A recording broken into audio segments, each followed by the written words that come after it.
BFM TV face à face. Apolline de Malherbe. 8h32 et vous êtes bien sur RMC et BFM TV. Bonjour Sophie Primas. Bonjour Apolline de Malherbe. Merci d'être avec moi ce matin pour répondre à mes questions sur RMC BFM TV. Vous êtes la porte-parole du gouvernement.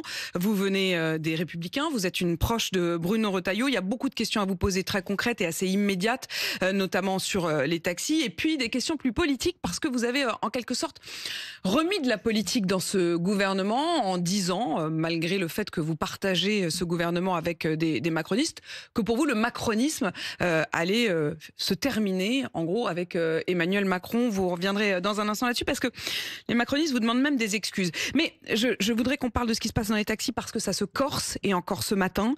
5e journée de mobilisation pour les taxis avec des tensions sur le terrain, avec des blocages. Aujourd'hui ce sera à Paris et à Marseille. Est-ce que vraiment il fallait attendre 5 jours, voire 6, puisque la première rencontre avec le ministre des Transports et avec François Bayrou, ce ne sera que demain soir? Non, la main a été tendue bien avant, puisque en fait le ministre des Transports, Philippe Tabarot, a proposé mercredi déjà des rencontres. Les organisations n'ont pas souhaité venir à sa demande et à cette réunion. Donc non, la main a été tendue et nous souhaitons vraiment que cette confrontation, cette discussion avec les organisations syndicales ait lieu. Philippe Tabarot fait des annonces. Il propose dans le champ de la concurrence un certain nombre d'actions pour assurer la position des taxis. Donc nous sommes prêts à discuter, nous sommes prêts à avancer sur leur problématique. Il faut toujours privilégier la voie du dialogue. Alors il y a 2 points sur lesquels les taxis sont en colère. Il y a la question du transport sanitaire et il y a la question de la réglementation vis-à-vis des VTC. Si on s'arrête d'abord sur la question de la tarification du transport des malades. Aujourd'hui, le transport des patients n'a cessé d'amplifier en termes de prix pour l'État, 6,3 milliards d'euros parce que l'assurance maladie prend en charge 65 millions de trajets. Est-ce que vous allez faire machine arrière ? Non, on ne va pas faire machine arrière. Il s'agit de faire environ 100 millions d'économies, entre 100 et 150 millions d'économies sur 6,3 milliards. Donc c'est 2% d'économies qui sont des économies qui seront faites sur l'efficacité. Ils ne seront pas faits sur le service aux malades. Vous voyez bien qu'on a une population qui vieillit, on a une population qui est confrontée à des déserts médicaux, en particulier dans la ruralité. Il n'est pas question de laisser les personnes isolées, mal soignées et sans accès aux soins. Donc c'est ça qu'il faut qu'on consolide et qu'on... Est-ce que ça veut dire que les taxis s'étaient habitués à une sorte de manne ? Non, il n'y a pas d'habitude. Moi, je ne fais pas de procès d'intention à personne. Il y a plusieurs sujets sur lesquels il faut qu'on réfléchisse et qu'on réfléchisse avec eux. Comment on peut optimiser ? Comment on fait qu'il y ait des taxis qui ne reviennent pas à vide, par exemple ? Comment on fait pour optimiser leur tournée quand c'est possible, quand les malades sont compatibles ? Comment on avance là-dessus ? Mais je le répète, c'est 2% d'efforts sur 6,3 milliards, comme vous l'avez dit tout à l'heure. Donc, ça doit être possible en termes d'efficacité, plus de lutte contre ce qui pourrait être des dérives parfois. Des dérives, alors vous le dites, j'ai eu 2 types de témoignages sur RMC qui m'ont particulièrement alerté cette semaine sur effectivement la complexité de ce système. L'un des témoignages, c'était un médecin qui disait « Je suis sous la pression de mes malades qui eux-mêmes sont sous la pression des taxis ». Ils disent que parfois les malades viennent et leur disent il me faut absolument mon bon de transport. Ils se sont habitués en quelque sorte à ce bon de transport parce que les taxis leur disent j'ai besoin de votre bon de transport pour le retour, sinon je vous attends pas.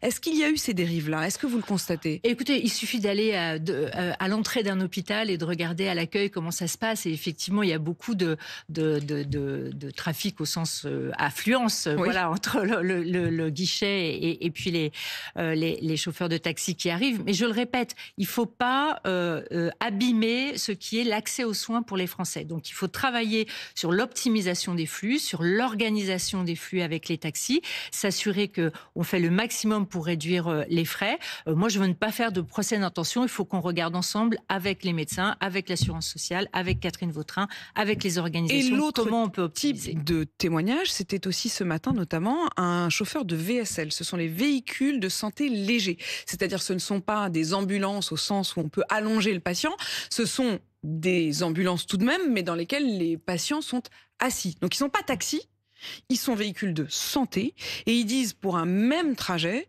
nous, on prend parfois la moitié du prix de ce que prend un taxi. Parce que le taxi, au-delà des 50 km, c'est le double du prix qui s'affiche. Pourquoi vous privilégiez pas les VSL ? Mais vous voyez très bien qu'on a là un travail d'optimisation et d'organisation à faire. Et c'est particulièrement là-dessus que Catherine Vautrin va travailler. Oserez-vous le dire au taxi, même dans la tension qui est en train de s'installer ? Écoutez, il y aura des discussions sur... il faut qu'on fasse des économies, pas pour faire des économies, pour faire perdurer le système. Donc, il faudra travailler avec tout le monde. Les VSL, qui sont probablement une solution intermédiaire. Les taxis, dont certains font 90% de leur chiffre d'affaires avec le transport sanitaire. Donc, est-ce que c'est aujourd'hui la totalité de leur business ? C'est une question qu'il faudra se poser, leur poser. Et puis, il faut les protéger de la concurrence déloyale. C'est ce sur quoi le ministre des Transports travaille. Alors, les protéger sur la concurrence déloyale, ça c'est l'autre volet, la question des maraudes électroniques. Oui. En gros, pour bien préciser les choses, pour que tout le monde comprenne de quoi il s'agit, les VTC ont le droit, par exemple, d'aller chercher un client dans une gare ou dans un aéroport, mais uniquement s'il y a eu une commande préalable. Ils n'ont pas le droit de zoner autour, ils n'ont pas le droit de rester en planque, en quelque sorte, ou à l'arrêt devant les gares et les aéroports. Mais ce que disent les taxis, c'est que dans les faits, il reste quand même dans le coin pour que dès qu'on appuie sur son appli Uber, on ait immédiatement un chauffeur qui arrive. Est-ce que vous le constatez et est-ce que vous allez les aider à lutter contre ce que eux estiment être une dérive ? C'est l'engagement qu'a pris le ministre des Transports. Ça fera l'objet de la discussion demain dans la rencontre qu'il y aura avec les taxis. Comment on peut lutter contre ça ? Comment on peut lutter contre les dérives de ce système-là ? On doit protéger aussi cette profession que sont les taxis sur cette concurrence qui est déloyale. Mais j'observe qu'eux-mêmes ont fait beaucoup d'efforts sur l'utilisation des plateformes. Ils se sont beaucoup modernisés et donc ils utilisent aussi les mêmes outils. Donc il faut encore une fois regarder dans l'ensemble, regarder comment on peut améliorer l'efficacité sur les transports sanitaires, lutter contre la fraude. Et le ministre des Transports a été très allant avec le ministre de l'Intérieur pour qu'on puisse aller jusqu'à la verbalisation de ceux qui trichent. Et là-dessus, vous allez donc soutenir les taxis dans cette vigilance. La patronne d'Uber France, qui s'exprime rarement, a accepté de répondre à mes questions ce matin sur RMC, Laureline Sériès. Elle parle de 7 agressions de chauffeurs Uber, mais elle dit également qu'il y a une tension entre les deux depuis longtemps, et notamment sur le partenariat qui pourrait exister entre Uber et les taxis. Écoutez. 3 chauffeurs de taxi qui travaillent avec l'application Uber ont subi quelque chose de grave il y a quelques semaines en fait sur l'application. Ils ont été poursuivis et traqués nuit et jour dans toute l'Île-de-France par des groupes de taxis qui se sont organisés selon leur propre dire en milice pour les retrouver. Un véhicule a été endommagé. Ce que vous voulez dire, c'est qu'ils ont fait semblant de commander un taxi sur l'application Uber pour pouvoir visualiser où est-ce qu'ils étaient, les suivre. Cela peut exister, mais en l'occurrence, ça n'était pas ça. C'est que c'était des taxis qui avaient un marquage Uber sur leur voiture, donc ils étaient repérables dans la rue. Les plaques ont été relevées et ensuite des groupes se sont formés de manière à les poursuivre pendant plusieurs jours. Est-ce qu'on est à nouveau en train de basculer dans ce qu'il y avait eu lieu il y a quelques années, c'est-à-dire une véritable guerre avec des tensions sur le terrain entre les taxis et les VTC ? C'est la raison pour laquelle il faut faire appliquer la réglementation avec beaucoup de fermeté, avoir des milices qui prennent en chasse des chauffeurs Uber, ce n'est pas acceptable. On est dans un pays de droit, il faut donc respecter le droit, le faire respecter par l'ensemble des intervenants, et c'est ce que va s'attacher à faire à la fois le ministre des Transports et le ministre de l'Intérieur. Sophie Primas, il y a un autre point sur le transport. Je recevais ici à ce même micro hier matin le patron de la SNCF qui dit on a besoin d'1 milliard à partir de 2028 pour simplement maintenir en l'état les lignes, et il suggère pour trouver ce milliard de remettre en quelque sorte ce qui était la taxe, l'écotaxe, en mettant en place une taxe poids lourds, notamment contre les poids lourds qui traversent la France, qui font le plein avant de passer la frontière, qui dépensent donc rien sur notre territoire, tout simplement pour passer par exemple du Luxembourg vers l'Espagne. Est-ce que vous pourriez envisager de remettre l'écotaxe ? Alors vous savez que le 5 mai dernier, il y a eu à Marseille le lancement d'un grand plan qui s'appelle France Ambition Transport, sous l'égide du Premier ministre et du ministre des Transports, avec un travail qui s'est s'est engagé pour justement rechercher les sources de financement et en particulier des grands projets ferroviaires et de rénovation du ferroviaire. Le président Farandou fait cette proposition, ça sera donc dans le débat. Moi j'étais parlementaire en 2013 au moment des bonnets rouges, vous vous rappelez, qui avaient été initiés par et qui ont eu la peau de l'écotaxe et qui ont eu la peau de l'écotaxe. Réfléchir à comment aujourd'hui le routier consommateur, créateur de carbone peut essayer de nous aider à financer du ferroviaire. Pourquoi pas? Ça fait partie du débat. Alors, pas exactement l'écotaxe probablement quelque chose d'autre. Faire payer la route pour financer des investissements sur le ferroviaire, pourquoi pas? C'est dans le débat aujourd'hui et jusqu'à la fin du mois de juin, on aura l'occasion de travailler et de faire des propositions à l'issue. Donc vous n'y êtes pas du tout fermé. Est-ce que vous pourriez trouver un moyen de faire payer plutôt les camions étrangers et non pas les camions français, avec évidemment une difficulté, c'est que l'Europe... libre circulation. Avec la libre circulation, aurait du mal éventuellement à l'accepter? Il faut faire quelque chose qui soit compatible avec le droit européen, bien évidemment. Donc nous sommes en train de travailler. Le ministre des Transports travaille avec les parties prenantes, comme je vous l'ai dit, dans le cadre du plan France Ambition Transport. Il ne faut rien s'interdire, c'est un peu comme sur le budget, il ne faut rien s'interdire de regarder, rien s'interdire comme piste de travail. Et il faut trouver le milliard supplémentaire par an que demande le président Farandou. Ça, pour le coup, il faudra le trouver. Il faut mieux le trouver parce que c'est de la remise à niveau, de l'amélioration de la résilience des réseaux existants. Il y a des réseaux qui ont 45 ans, 50 ans, 60 ans, me disait-il. Il faut les changer, il faut les rendre plus résilients, plus résilients aussi au changement climatique. Donc oui, il faut qu'on fasse ces investissements et donc il faut qu'on trouve les sources d'investissement. Sophie Primas, je rappelle que vous êtes la porte-parole du gouvernement.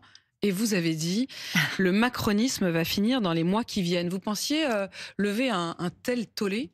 Non, pour être honnête, ce n'était ni l'objectif ni la volonté, bien évidemment, de lever un tel tollé. Et je vous remercie de me poser la question, parce que ça me donne l'occasion de dire ma pensée et ce que j'ai dit en fait ce jour-là. Ce jour-là, j'ai dit quelque chose de factuel, c'est que le mandat du président Emmanuel Macron va se terminer au début de l'année 2027. Alors vous connaissez bien la politique comme moi, ça veut dire qu'à l'été 2026, on sera dans la période d'élections présidentielles et de campagne présidentielle, et que le formidable élan qu'il a su, moi j'étais pas macroniste, vous le savez, vous l'avez dit, je viens des Républicains, mais il a créé en 2017 un élan, un parti, de nouveaux parlementaires, un groupe parlementaire en 2017, il a été élu grâce à ça, il a eu une large majorité sur son premier mandat, une majorité un peu plus resserrée sur le deuxième. Il incarne cela, il incarne ce courant politique, c'est ce qu'on appelle un peu rapidement le macronisme. Ça vient de son incarnation, comme on disait le sarkozysme, ou comme on parlait de la Chiraquie. Enfin, voilà, on a une incarnation qui est forte. Et à la fin de son mandat, bien sûr, ce n'est pas la fin de ses idées, ce n'est pas la fin d'un parti, puisqu'il existe aujourd'hui Renaissance, qui est un parti qui est un grand parti à l'Assemblée nationale, porté par le président Attal, le Premier ministre Attal. Ça sera à charge à eux de faire vivre les idées et la méthode qui était celle d'Emmanuel Macron. Alors Gabriel Attal, que vous appelez le président Attal, il est président de groupe à l'Assemblée nationale. En montrant beaucoup de respect ce matin, il a honnêtement été, semble-t-il, très agacé sur les réseaux sociaux. Le parti lui-même, Renaissance, a jugé même inacceptable que vous ayez dit un mot pareil, rappelant que vous aviez été nommé par le président de la République, Emmanuel Macron. Est-ce que vous êtes ingrate ? Non, pas du tout. Je pense que depuis septembre dernier, la constitution du gouvernement Barnier, dans lequel j'ai eu l'honneur de siéger, et puis dans celui-ci auprès du Premier ministre François Bayrou, nous essayons de mener un gouvernement qui est un gouvernement de coexistence entre plusieurs groupes politiques. Chacun de ces groupes politiques a viscéralement l'envie de faire avancer la France dans une situation politique inédite qui est de non-majorité absolue à l'Assemblée nationale, de trouver les voies de passage et de garder son identité. C'est ce que parfois j'appelle la polyphonie à l'intérieur du gouvernement. Mais Sophie Primas, en vrai, quand vous dites le macronisme va finir dans les mois qui viennent, on entend effectivement l'idée qu'avec Emmanuel Macron, le macronisme se termine. Or, ce matin, vous mettez un peu d'eau dans votre vin, vous dites non, mais les idées peuvent perdurer. La vraie question, c'est celle-là. Est-ce que, comme Bruno Retailleau ou d'autres, vous commencez à dire au fond que le macronisme était une parenthèse, le macronisme tel qu'il est entendu comme une sorte de « et en même temps », c'est-à-dire comme l'idée qu'il n'y a plus de clivage entre la droite et la gauche. Est-ce que ça, vous pensez que ça va perdurer? Moi, ce que j'ai voulu nommer, c'est que le président finissait son mandat, je vous le redis, dans 18 mois, enfin au début de l'année 2027, que son parti politique, ses idées étaient fortement incarnées par lui-même. Aujourd'hui, le relais va être pris par Gabriel Attal aujourd'hui, par le groupe Renaissance. Et c'était ça l'objet de ma question. Maintenant, votre autre question qui est est-ce que je crois au clivage droite-gauche? Oui, j'ai toujours cru au clivage droite-gauche parce que je pense que c'est la seule façon aujourd'hui de lutter contre les extrêmes. Et on voit bien la difficulté qu'on a avec le nouveau Front populaire à gauche, où le Parti socialiste a du mal à savoir s'il doit continuer avec LFI ou s'il doit trouver son autonomie. La ligne politique sera tranchée dans leur congrès. Moi, je pense que ça, c'est sain parce que ça permet une alternance. Donc, vous souhaitez la fin du macronisme? Ah, mais moi, je suis les Républicains, donc je reste dans ma famille politique, comme d'autres dans ce gouvernement restent dans leur famille politique, gardent leur singularité, leurs convictions, leurs projets pour 2027. Maintenant, nous avons un nouveau président au LR. C'était l'objet d'ailleurs de ma réponse à votre consoeur. Et nous allons travailler pour offrir un projet alternatif. Mais je vous repose la question, vous souhaitez la fin du macronisme? Mais je ne souhaite la fin de rien. Moi, je suis respectueuse des partis politiques. J'ai présidé au Sénat une commission des affaires économiques pendant 6 ans. J'étais vice-présidente du Sénat. Je respecte les partis politiques, même s'ils sont très éloignés de mes convictions politiques propres. Mais aujourd'hui, avec l'élection de Bruno Retailleau, avec la renaissance des Républicains, avec notre présence et notre action au gouvernement, nous voulons avoir un projet alternatif. C'est l'alternance politique et je trouve que c'est démocratiquement sain et c'est bien. Gérard Larcher vous défend d'ailleurs et il en rajoute même une couche, puisque à nos confrères du Figaro, il dit, je cite, « Après Emmanuel Macron, il n'y aura plus de macronisme ». Nous partageons cette ambition avec le président Larcher d'offrir un projet alternatif. Qui remplacera le macronisme. Mais nous sommes, qui sera une alternative à ce que nous connaissons. Aujourd'hui, il n'y a pas de surprise. Et donc, comme vous l'avez dit tout au début, l'émotion qui a été procurée est au-delà de, je pense, ce que nous connaissons donc tous de nos différences politiques. Vous appelez vos confrères de chez Renaissance au calme, quoi. Moi, je les respecte beaucoup. Il faut qu'ils respectent aussi les différences des autres. Et en 2027, nous nous retrouverons... Mais chacun pour soi. Ah oui, c'est normal. Ou vous serez chacun pour vous? Vous serez opposés? Écoutez, nous allons, avec Bruno Retailleau, créer une vision pour la France, créer un programme que nous proposerons aux Français et puis ensuite, les élections parleront. Quand vous dites ça, d'ailleurs, Sophie Primas, il y a un personnage qui est... à cheval, en quelque sorte, lui aussi, sur la droite et le macronisme, qui aujourd'hui s'en est détaché, mais qui en a été un des pivots, c'est Édouard Philippe. Oui. On commence à évoquer l'idée d'un ticket Édouard Philippe, Bruno Retailleau.